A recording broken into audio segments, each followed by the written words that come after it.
nasa General City ang trip nating maglakwatsa, dili na nato palampason pa ang isa sa pinakasikat na inland resort na ang pinaka-highlight nito ay ang kanilang pinagmamalaking wave pool. So hi vlog, it's me Don and welcome back to my channel. Kung nagbabalak nga kayo to spend your summertime na kung saan mag-e-enjoy for sure yung mga chikiting natin, I can definitely suggest MJ Aqua Wave Resort Hotel and Convention Center. Anyways, for more information or details about this resort, kindly visit their Facebook page. Napaka-approachable din naman ng mga staff na nagre-receive ng concerns or calls. During sa visit namin, we decided to have a one-night stay para hindi kami bitin sa oras sa pag-e-enjoy namin dito sa resort. And so, we book a room good for 12 persons. And beb, sobrang na-amaze and satisfied naman din kami sa room na nakuha namin. Yung room nila ay may rate ko 10 out of 10 para kami nag-rent sa condo. And yung size ng bed nila, grabe kaganda. Hindi siya yung typical na double bed lang. Kasi for sure, pina-customize nila talaga ito. Tignan nyo naman ang lapad ng size ng bed nila. At yung nakuha pala namin na kwarto is my third floor po pala yon, and which is the balcony. Ang ganda ng vibes pag nandito ka sa itaas. Makikita ninyo dito ang lawak ng resort. And napakapabor naman yung unit na nakuha namin kasi sa harapan lang mismo ang pool ng mga bata. And of course, in the right side of it ay yung sikat na slide nila. Yung balcony nga pala nila ay napakawa. Kompleto ito, may CR at may kitchen area na kung saan dun lang pwede allowed na magluluto. O diba? So itong area na to is best recommended if ever may gusto kayong gawing team building. And so ayun na nga, kahit pagod pa a little, yung mga chikitings natin is ready na to do swimming. So before ang anything, kailangan nato magbanlaw usa, of course.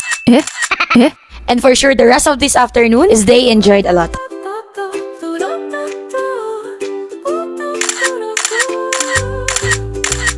Stitch deu salto no azul do mar. Quando nadou feliz, começou a cantar. Lilo mergulhou, rindo sem parar. Juntos os amigos prontos pra brincar. Oh, nadar, nadar, nadar. Stitch, anda Lilo no mar.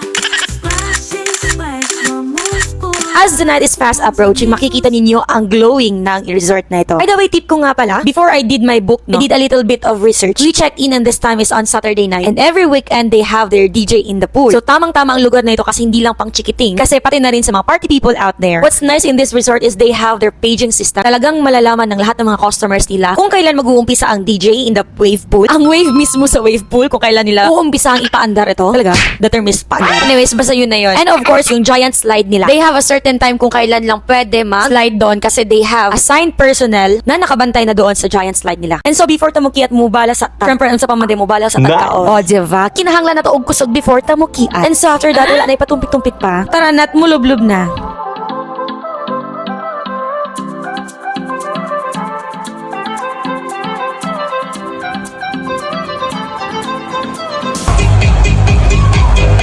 Wow!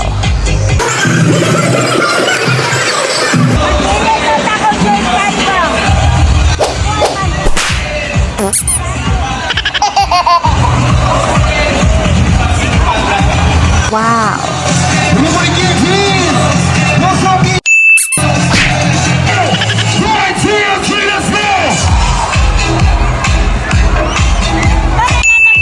What?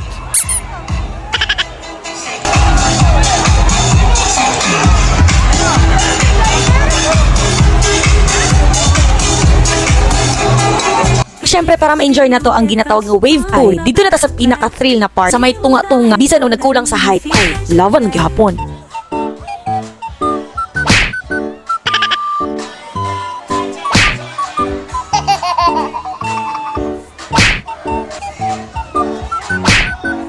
Help me! Kaya natagam na ko, halos isa ka litrong tubig na ako na inom ditong dapit. Gisulit na ako ang enjoyment ani panahon. When my age doesn't bother me. Patry ang ilahang pinakadako nga slide. Feel a little bit cool ba? But ipanganak man tag-arisgada. Hala, bira.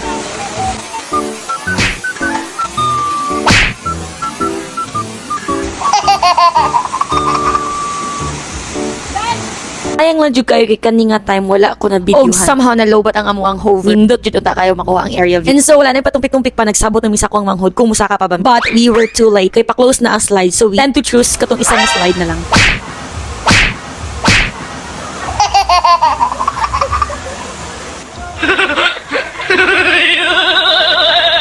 Oh my God! Wow! Ma, may foreigner dito ma. May foreigner dito. Oh. And so nahuman na nami og kiat, we did had the time to relax muna at nagplanong pumunta ng bar. Since the resort is near lang naman or malapit lang sa sentro talaga ng General Santos City. Heads up lang pala kung nagbabala kayo mag-party sa mga magagandang bar sa Jensen. Heads up lang for everybody. No sleepers or sandals allowed. This point, it's quite disappointing lang. So since ang pag-bar at night is wala sa plano, ang ibang kasabahan ko ay hindi prepared. Buti na lang nakahanap kami na bar na it's not that strict patungkol sa dress code, kumbaga. Yes, and it was fun. Medyo mahaba-haba din yung ating chikahan. At sa mga viewers natin dyan na nagbabalak ng pinaabtik na side trip dyan, may this video helps you na magkaroon ng idea kung saan ninyo gustong sulitin ang bakasyon this summer season. By the way, for more videos, please follow this High Vlog page and my YouTube channel.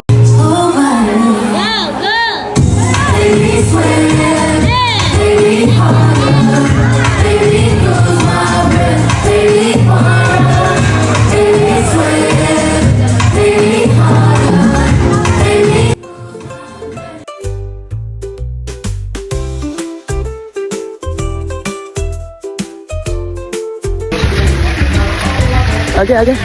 Wow. Eh.